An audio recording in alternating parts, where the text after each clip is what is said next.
All right. Zach, you ready? Or? I'm ready, Coach. Okay. Thank you, Beth. All right.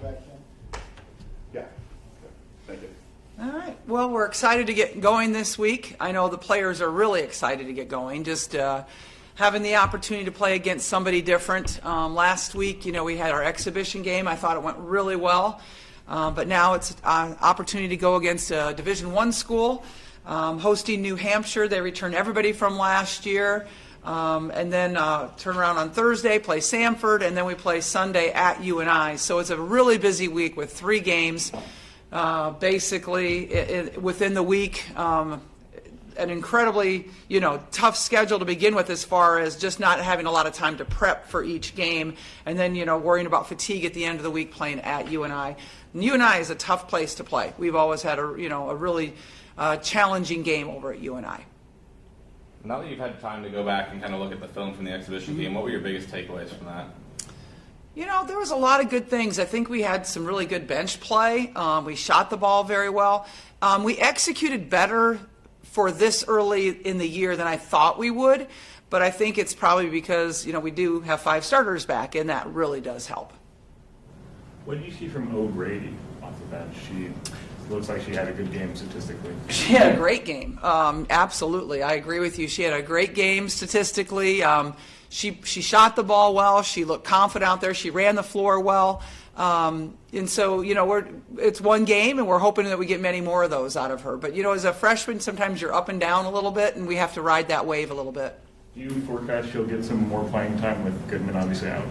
Yes, definitely. With Goodman out, it moves her up in the rotations. Logan Cook will still be our first center off the bench, but Addie will definitely see time. How do you see the minutes kind of changing now as it goes from exhibition to regular season? Is it going to tighten up a little bit?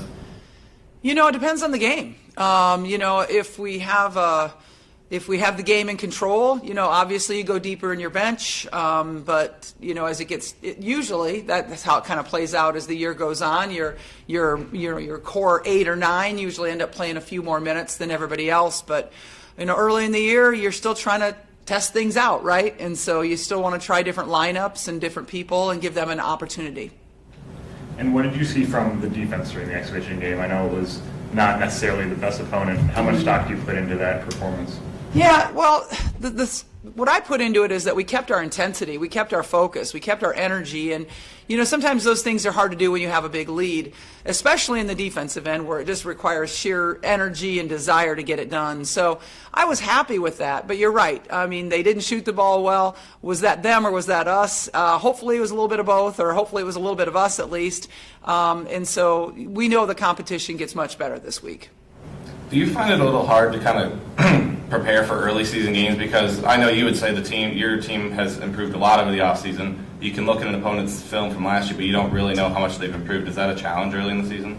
It is. It definitely is, because you just watched last year's film. Now, New Hampshire returns everybody, so it's a little bit easier to kind of scout them, knowing that they return most everybody, versus a team that has a great change, or even a coaching change like Duke this year. We play them. They didn't even play last year. They have a different coach, and so that's going to be an entirely different challenge in getting ready for that game. And then from New Hampshire, you said they returned the starters, obviously.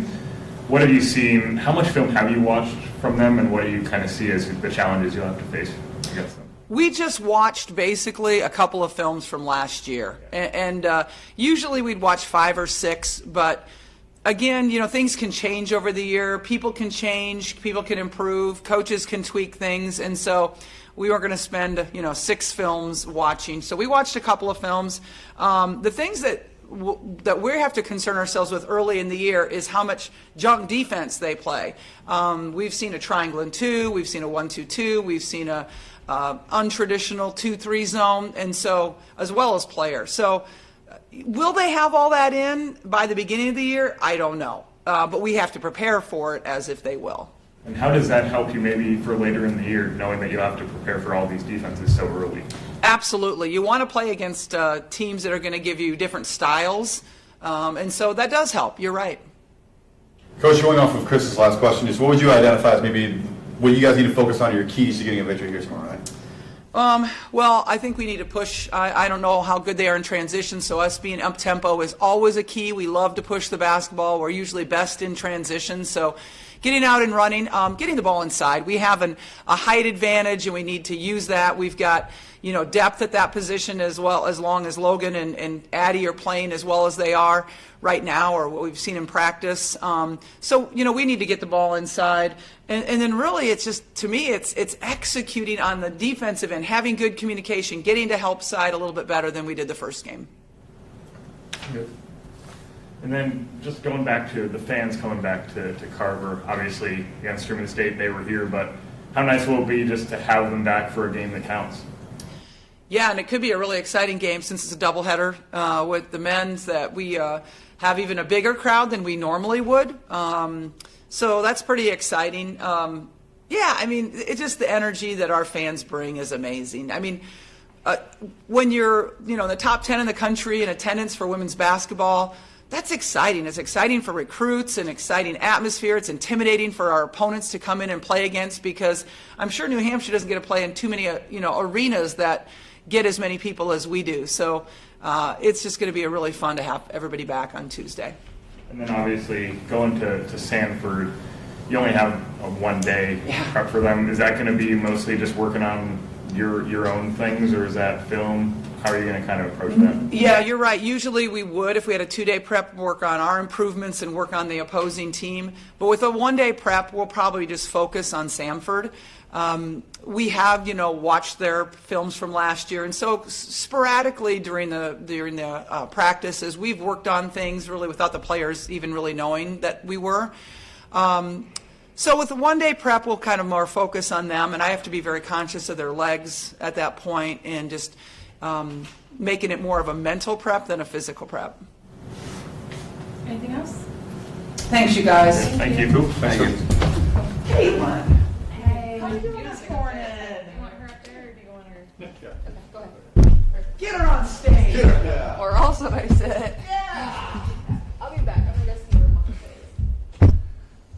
I do not have an opening statement, so go ahead. So you guys have 3 games this week, and it's kind of different because last year you had more spread out, obviously with like smaller non-conference schedule. How do you guys prepare as a team to make sure that you're not getting tired by the